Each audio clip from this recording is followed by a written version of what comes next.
If you wish to make an apple pie from scratch, you must first invent the universe. If you're scientifically literate, the world looks very different to you. It's not just a lot of mysterious things happening. There's a lot we understand out there, and that understanding empowers you. If you base medicine on science, you cure people. If you base the design of planes on science, they fly. If you base the design of rockets on science, they reach the moon. It works, bitches.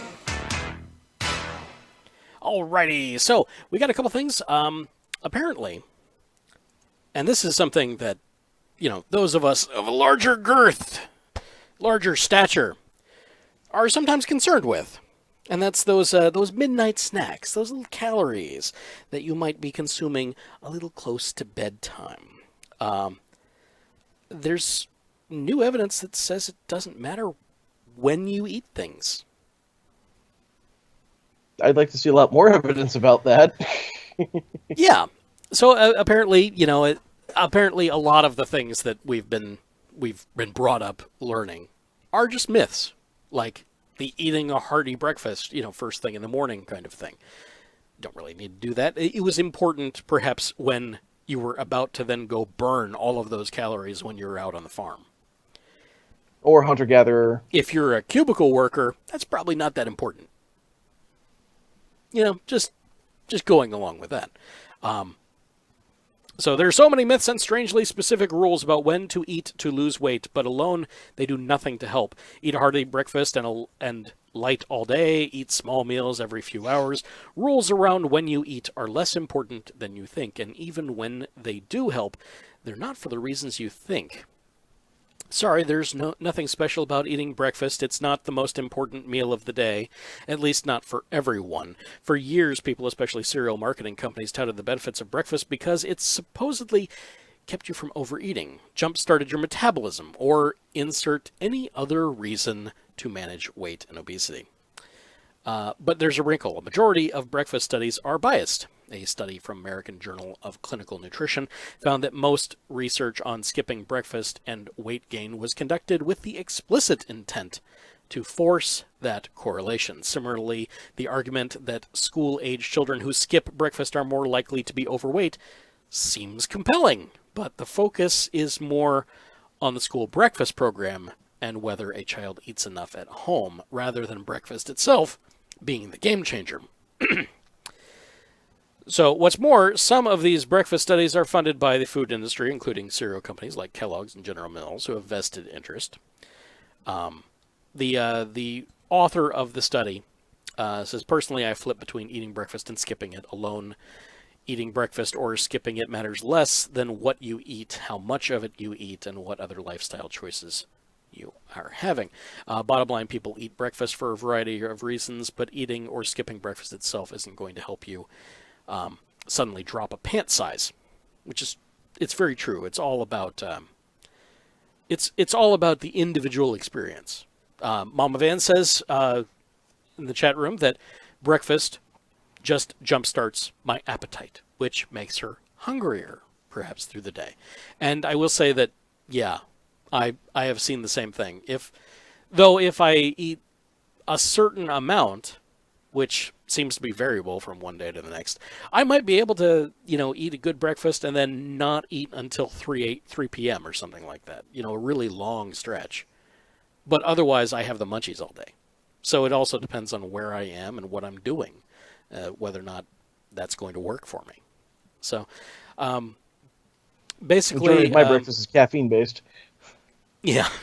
Yeah, exactly. Well, my breakfast is always caffeine-based because I'm actually a caffeine-based life form. A few people actually know that. Apparently, you don't need to eat immediately after a workout either.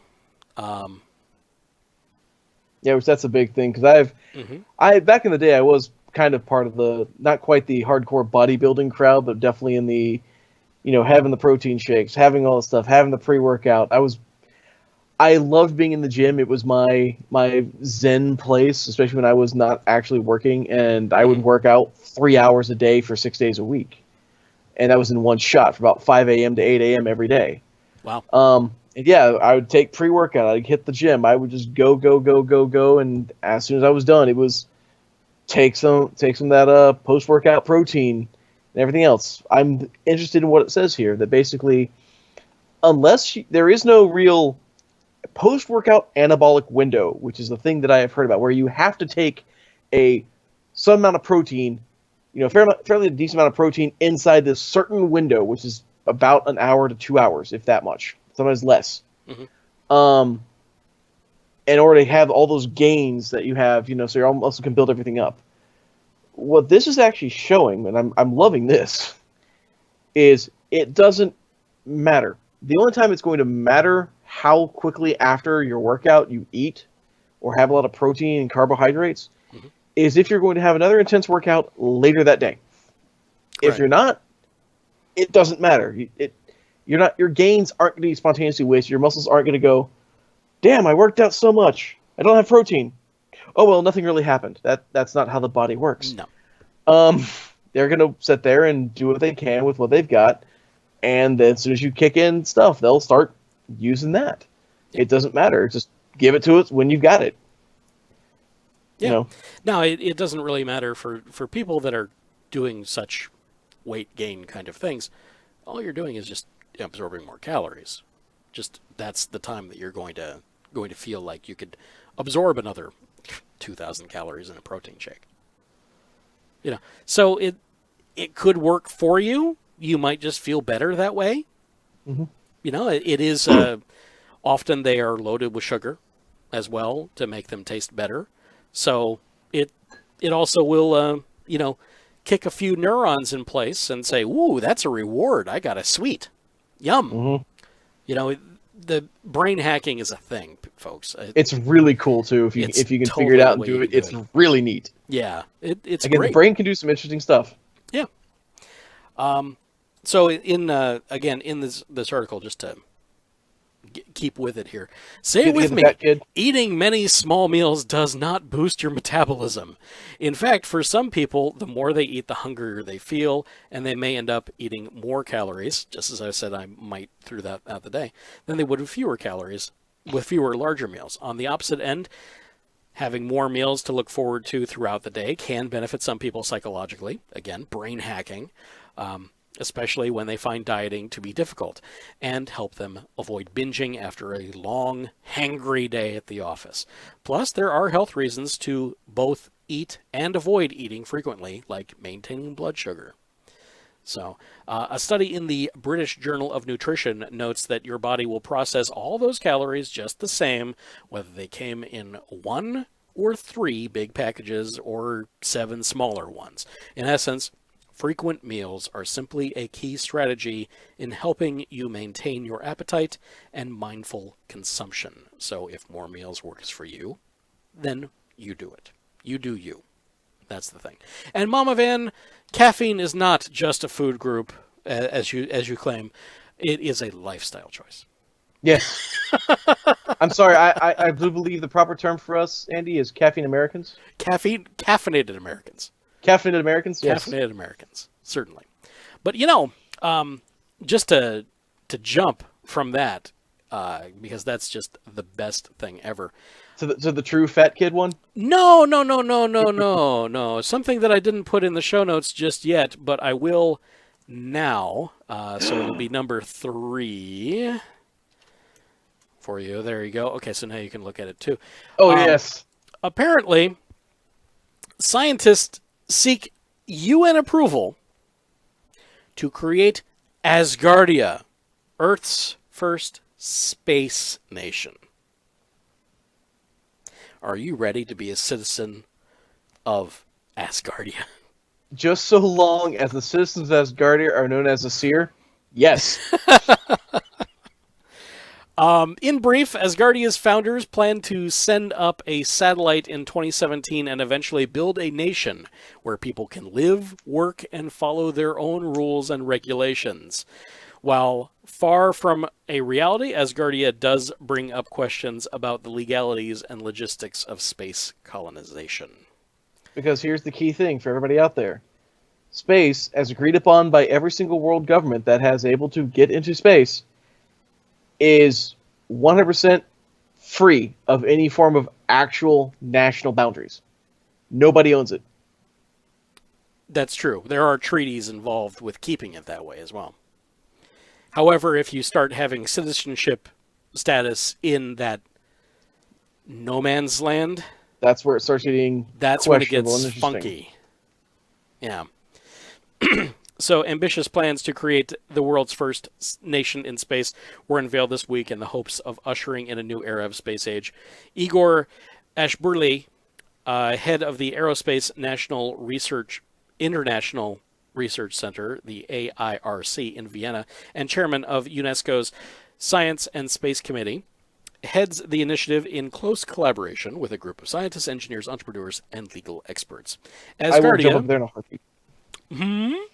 As I will happily go up there in a heartbeat if they open it. Yeah.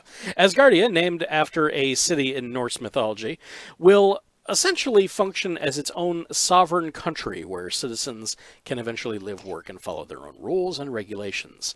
That is, if everything goes according to plan.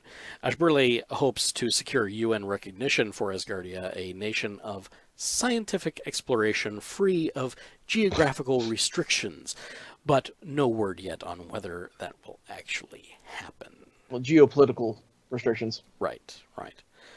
Besides joining the UN, the founders' ultimate goal is to build a high-tech shield in space that will protect their fellow humans on Earth from cosmic, man-made, and natural threats, such as space debris, coronal mass ejections, and asteroid collisions. The first step, however, is to send up its own satellite in 2017 and begin efforts to open up access to space.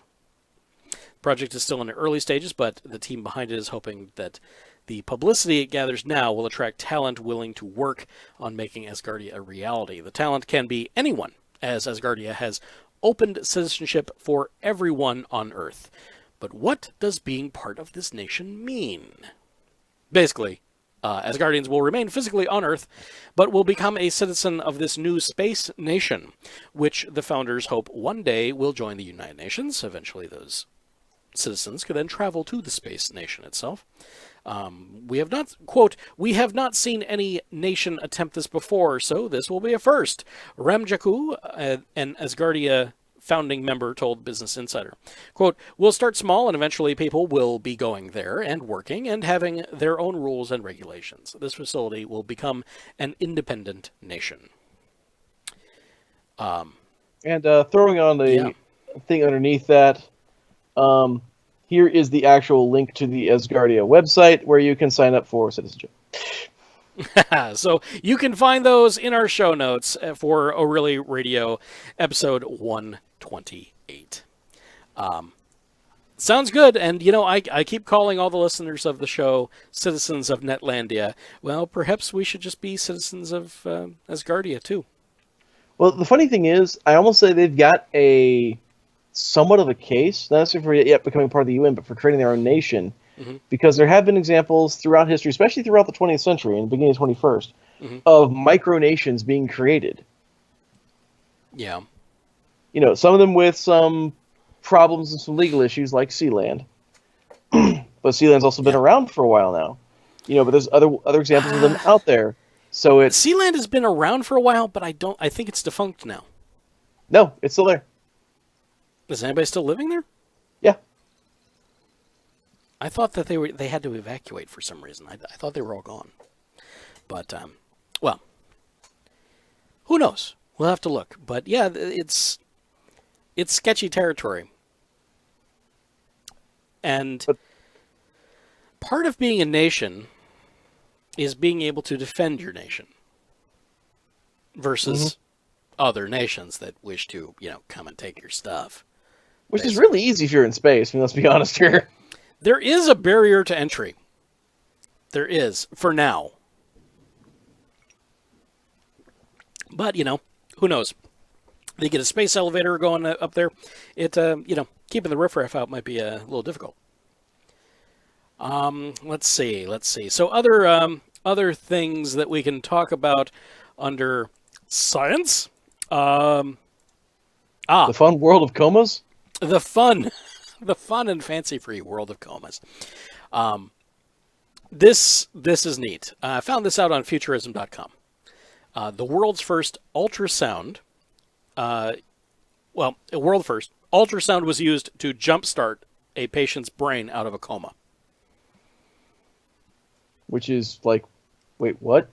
In brief, a 25-year-old man has made incredible progress after doctors jump-started his brain out of a coma using ultrasound. The team asserts that further study is needed to determine how effective this ultrasound technique really is, but they have high hopes.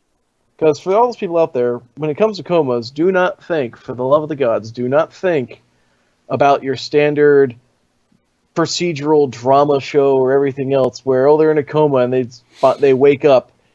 No, doctors literally will tell you, for non-medically induced comas, they go, we don't know when they're going to wake up. We don't know if they're going to wake up, because they might never. And it's actually very rare for somebody to wake up out of a coma. Yeah. The treatment, called low-intensity focused ultrasound pulsation, was led by Martin Monti, M-O-N-T-I. I'll get it eventually. A UCLA associate professor of psychology and neurosurgery.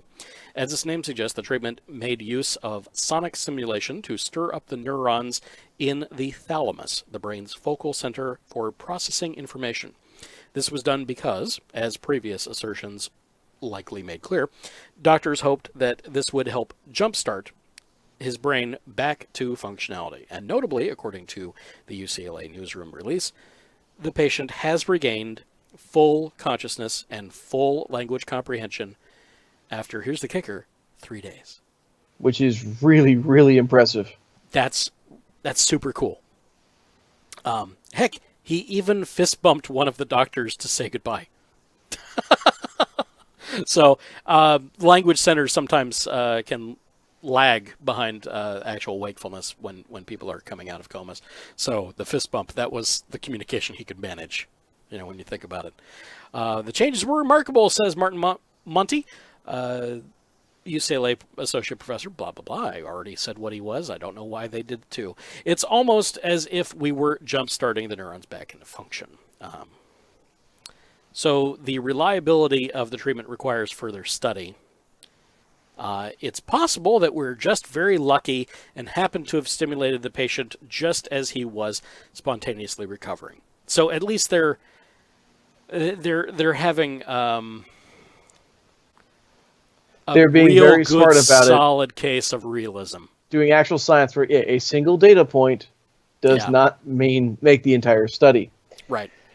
But it's really interesting that you could do such a thing at all. Well, in a way, it's almost, I would say it's almost like using a pacemaker or other things to start a heart. It's the idea of wait, focus here and generate a response. And that, since the brain is an electrochemical engine, you get a response. It starts firing out from that part, and everything else, like an engine turning over, might just spontaneously go, oh, we're working again. Oh, we have to do stuff now. Yeah.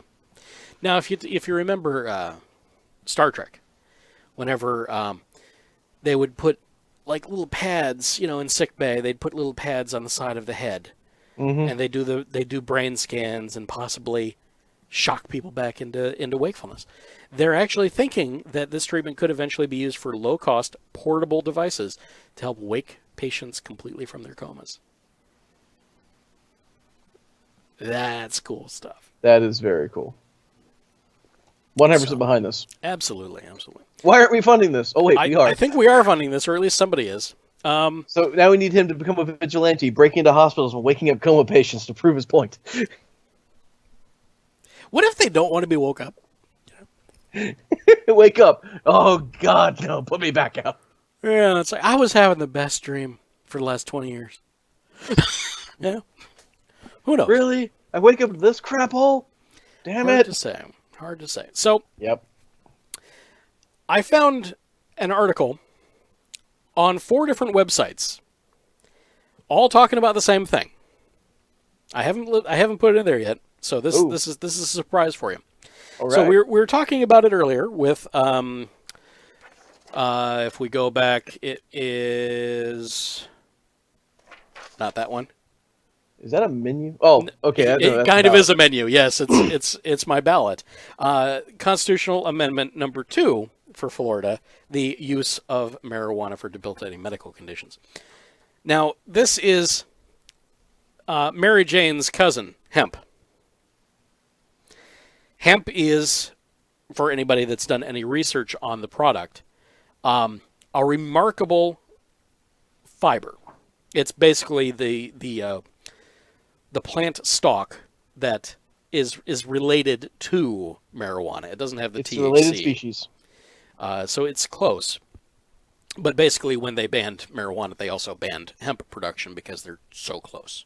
Because hempcrete is so useful. Yes. Well, some people would actually go ahead and argue that they banned marijuana because of hemp, because of how useful it was as a direct threat to the cotton industry, as an industry disruptor. Yeah. Well, not only cotton, but also the paper mills and construction equipment. All sorts of things it's useful for. Well, apparently, it just got more interesting. Hemp waste fibers form basis of supercapacitor more conductive than graphene. Silkworms spin super silk after eating carbon nanotubes and graphene. And hemp fibers better than graphene. That was in BBC News. So I've got one on Digital Trends, one in Scientific American, one in BBC News, and another one out in Futurism. Graphene-fed silkworms produce super strong silk that conducts electricity. Yeah, I read that one, which is cool. Where the hell does the hemp come into this? Well, apparently, that's... I guess they're adding in the graphene... Fed both? Into... Yeah, I think that's their diet, is like a graphene hemp. Let's see. So let me get that article out to you real fast here.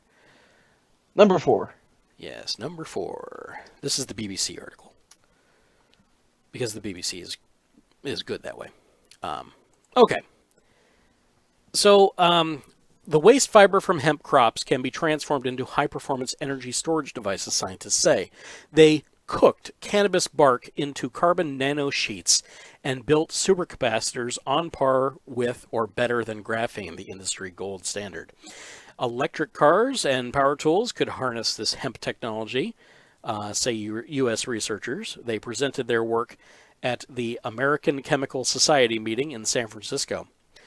Quote, people ask me, why hemp? I say, why not? Said Dr. David Milton of Clarkson University, New York, who described his device in the Journal of ACS Nano. I guess that'd be the American Chemical Society Nano.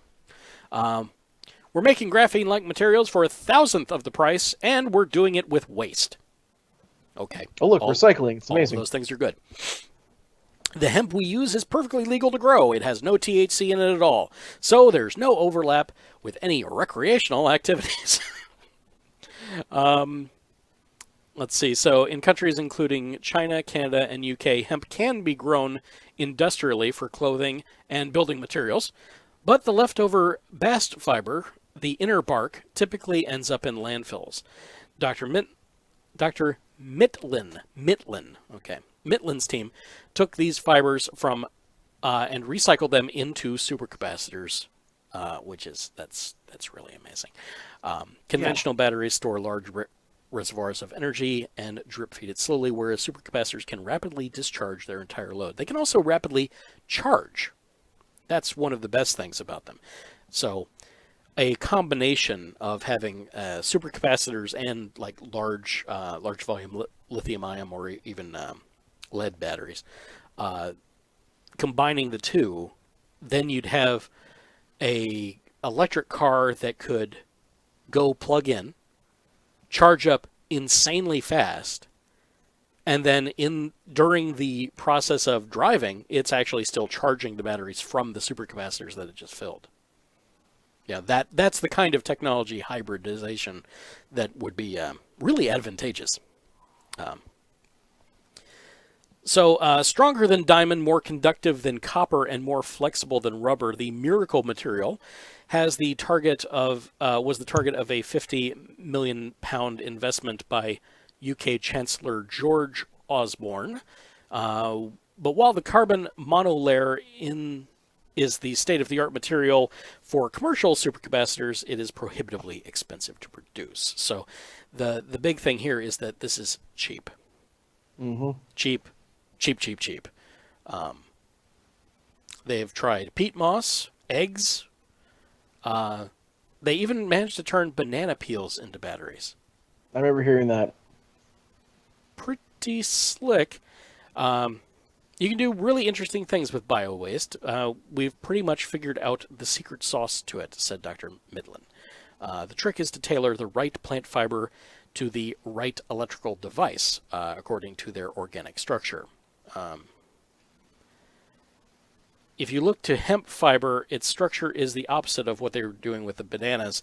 It makes sheets with high surface area, and that's very conducive to supercapacitors. The first step, he explains, is to cook it almost like a pressure cooker. It's called hydrothermal synthesis. Once you dissolve the lignin and the semicellulose, it leaves the carbon nanosheets, a pseudo-graphene structure. By fabricating these sheets into electrodes and adding an ionic liquid as the electrolyte, the team made supercapacitors which operate at a broad range of temperature and high energy density. Direct comparisons with rival devices are complicated by the variety of measures for performance, but Midland's peer-reviewed journal paper ranks the device on par with or better than commercial graphene-based devices. They work down to 0C and display some of the best power energy combinations reported in the literature for any carbon. For example, at very high power density of 20 kilowatts per kilogram, kilowatt per kilo, and temperatures of 20, 60, and 100 degrees Celsius, the energy densities are 19, 34, and 40 watt-hours per kilo, respectively. That is a lot of energy density. I mean, That's impressive. I mean, people that don't deal with batteries very often it's like, okay, those are numbers. But really, that's a lot of density. I mean, think about the recent rash of Samsung Galaxy Note 7s that have been exploding in people's pockets. Yeah, this density is much higher than the lithium ion that is simply in those batteries. And there's a lot of energy in those batteries, as you know. So, just as a little comparison, yeah. Fully assembled, their energy density is 12 kilowatt hours per kilo, which can be achieved at a charge time of less than 6 seconds. Less than 6 seconds. I'm also thinking of like, okay, standard weight of batteries, I'm just going, I'll say 50 kilos, so 110 pounds, which is then 600 kilowatts. Using the numbers they've got there, fully assembled. That's a car. Yeah. That's essentially what you've got. It probably would weigh less than the total battery capacity that is currently in the Priuses, and yet probably has more power. Yeah. I need these. Hey, Elon Musk, join this. All need these. We all need these. This is gonna actually with that big. Again, operating in lower temperature places like Northwest and such in Canada can be problematic. But say for places down here, imagine say you've got a 500-pound battery system for your house. Oh yeah, yeah. And you've got solar panels. Oh look, they're charged and you're good to go. You lose power. Okay, I've got power for a week. Yeah. That's basically it. And as long as they don't break down and they maintain that charge, like they don't have just a dissipation rate, which does not seem to be something that's mentioned in this article, at least. Also, just to throw numbers out there, because I like doing random, small, quick math, a 500-pound battery, using the numbers they've got there, which would be 226 kilograms, would be 2.7 megawatts. Megawatts. 2,700 and change kilowatts. That's nice. That's So, nice. I like I that. could rip my house for maybe a month. No Well- power needed. Maybe. Depends on what you do. Yeah. Depends on what you do. Having established a proof of principle, his startup company, Alta Supercaps, is hoping to begin small-scale manufacturing. This would be for energy storage. $500 to $1,000 a ton. A ton. Yeah. Wow. Also, just to throw numbers out there as I was going on things, That's the average annual electricity consumption for a U.S. residential utility in 2014 was 10,932 kilowatt hours. okay. Yeah. I'm not average. No, but still, it's the idea of Yeah. you could build a decent sized battery that wouldn't actually yeah. be that big, or battery, array. Mhm. And hi, you're good. Yes. So this has a lot of really interesting aspects to it. Not only just the, hey, look, we get to do this with waste material, but what if we don't want to just do it with waste material? We need a higher supply of the waste material, which is no longer waste. Then we are going to be encouraging farmers to grow hemp, which And it can thank even you, grow Mama in Van, Alberta. that's true. So Thank you, Mama Van, for that. The PSA, yes, don't put your tongue on a charged supercapacitor. No, Trust me, really you'll don't. only do it once. yeah. Now, a fun thing to do, with the kiddies, is to take one of those disposable 35 millimeter cameras that you can get, and after you've taken the roll and everything, and you've wound out all that up, just tear it apart. Just rip that thing to bits, and you'll end up with a battery, and you'll end up with the flash capacitor. Charge that up, and instead of discharging it into the strobe, just bridge the contacts with a with a nice insulated screwdriver, and you'll leave some decent marks and also create a nice loud pop. Kids love it. Kids love it. At home science experiments. Exactly. Now that's just a regular capacitor, and whenever you click that button, and you hear that whine, that's it charging up. This would be the equivalent of charging up car batteries, full car batteries, from 0 to full In 6 seconds. in 6 seconds. You know what? That would solve the whole major problem we deal with looking at the idea of like the Teslas and everything else. Yeah. Like, okay, I'm traveling. I want to take my Tesla on a road trip from, say, Florida to Seattle. Yeah.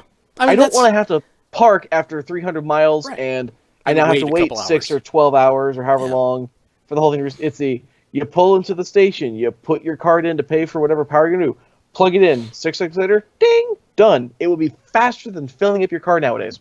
Exactly. That's the thing. And then you're about good for that 300 miles, go, and ding. it. Now, you'd have to have some serious discharge into the capacitor, but that's just infrastructure. So Yeah. it can be done. It can be done. The hardest part about about working with large battery arrays is, especially when you're dealing with lithium technology, maybe not lithium ion, maybe another type, lithium polymer or something.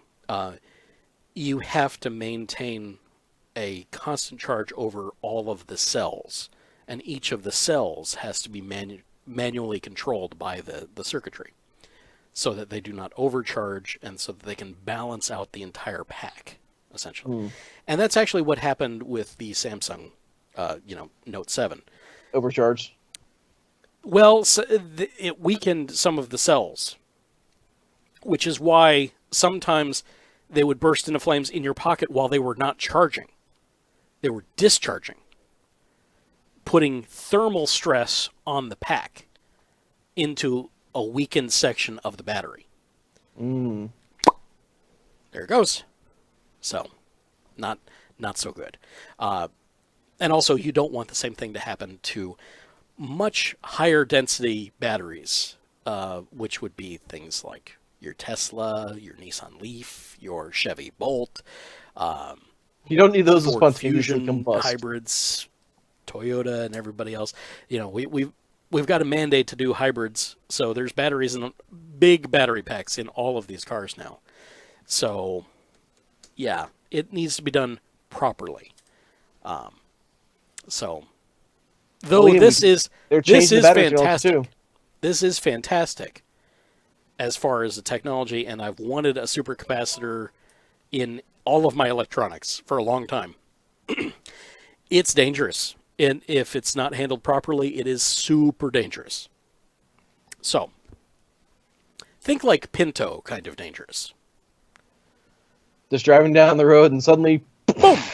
Yeah, it's look, you're now on fire. Yeah, because the thing is with oil and gas, it has a really high energy density. Mm-hmm.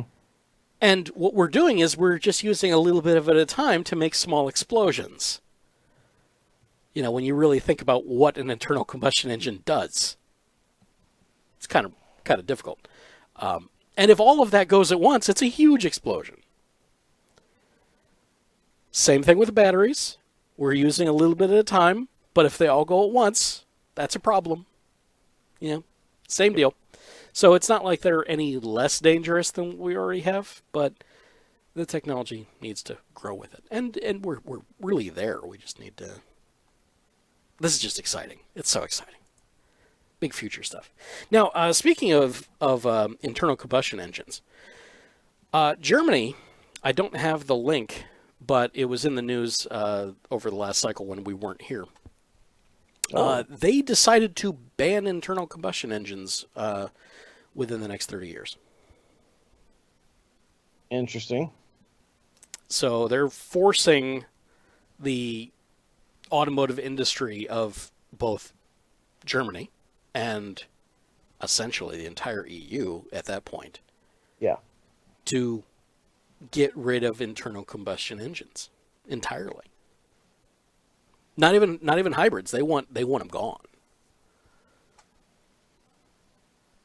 So Be interesting to see how they can pull this off. I mean, it's just regulation. They're forcing it.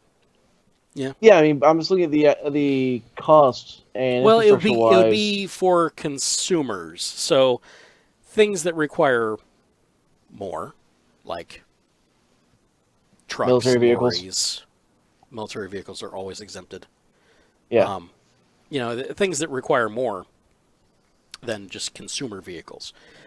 So a basic car, a basic light truck, even, of course, they've got, super compact cars and things like that. Thank you, Mama Van. She found the Ars Technica. Apparently, she had already heard about this. Whoa, okay. Thank you, Microsoft Edge, for immediately going weird on me. Yes, by 2030. So actually less time than that. I will put this link in the show notes. Thank you very much, Mama Van. And there we go. Okay. So the tide turning for the internal combustion engine. In Germany, things are starting to look that way.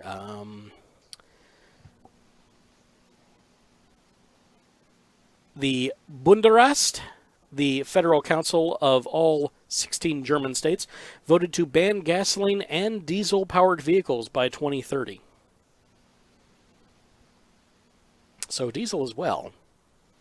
Mm-hmm. So I don't know actually how extensive this goes. If you follow that to Spiegel Online, of course, it takes you to the German version. So good luck. If you speak German, then hey, there you go. Part of me wonders if part of this is a backlash against VW. Oh yeah, yeah. Especially with the diesel, because thanks to watching years and years of Top Gear, most of the standard usage and big vehicles that are in Europe are all diesel-based. They were high-efficiency diesel engines. They weren't standard gas. Well, you got more MPGs out of them. Mm-hmm. Again, they decided to take the. We decided to go. Oh my God, emissions! We have to get the particles down. We have to get the particles down. We have to get the particles down.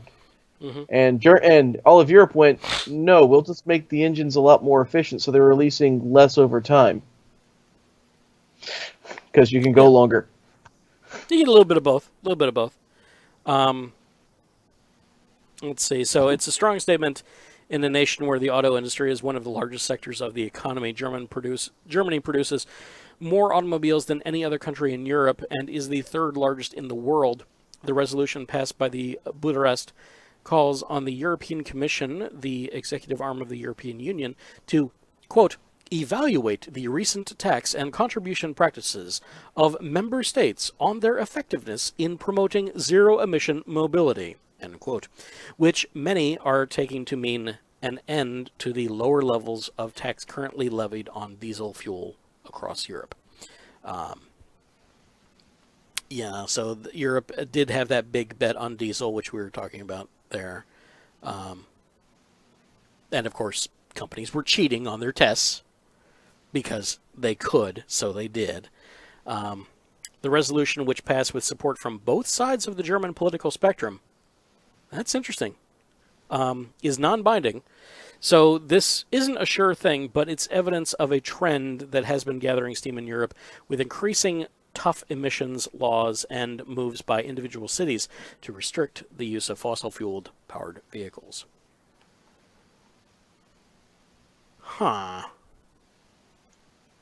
Interesting. So there is a promoted comment. If you read the actual revolution, it's a bit more complex. I'll summarize, since it's in German.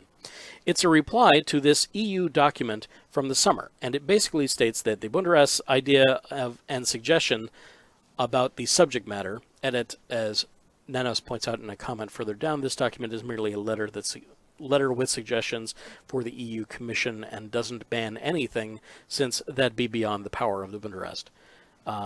So there's 6 bullets here. So since it's impossible to make industry and agriculture emission-free by 2050, the goal should be to get zero-emission mobility by 2050 to be achieved in a way that doesn't endanger EU prosperity. EU should be decarbonized, carbon neutral, I guess, by 2050. This should just remove all carbon, all people, vehicles, buildings, all carbon gone. Yeah, just get rid of the carbon-based life forms. That should do everything that you need. This should be connected to noise reduction efforts as well. A mix of tax strategies and financial incentives should be used to make all newly registered cars zero emission by 2030. So that's probably what's going to happen. I'm really thinking this is going to hit the consumer market more than it will the business market. It's important to look at emissions from railroads and ships as well. There should be subsidies for public transportation and bike and car sharing. Yeah, of course, this is also going to, with the rash of Uber and Lyft and self-driving vehicles, and the ability of the newer Teslas to possibly do a ride-sharing concierge kind of service. I think by 2030 we're going to see a very different kind of road. Nearly everywhere. But solar roadways. But I don't know. We're never going to see solar roads, man. That's just, it's too out there. Maybe I can still have the love of my heart. Maybe in the arcologies. In Asgardia. Yes. The arcologies in Asgardia, they will certainly have solar roads. Maybe rainbow roads, too. Or at least bridges. Rainbow bridges. That's the name of the space elevator? Yeah, the Rainbow Bridge. The Bifrost? Yes. So this could be very interesting. If we just combine all the different trends that we see, with higher capacity batteries and self-driving vehicles, more intelligence on the road there. Yeah, they're going to do it. It's just an eventuality at this point. Yeah, it's that slow crawl to progress. We're going to see it in less something happens, we blow ourselves back a few decades or a few hundred years. Yeah. We're going to see this progress regardless, because technology always likes to move forward. It does. It's just when. We're saying, okay, probably by 2030, we're going to see some changes. Yeah. Apparently, the cost of solar energy itself. This was another that I didn't drop in, but I will drop in just as a bullet point. The cost of solar power has fallen 25% in the last 5 months. Yeah, and Florida passed the Amendment 4, so I'm happy about that. Yeah. Which that was for our listeners out there, we had on our local state-only elections back in August, we had an amendment that said, hey, tax subsidies for people and tax breaks for people who get solar and renewable energy, specifically solar.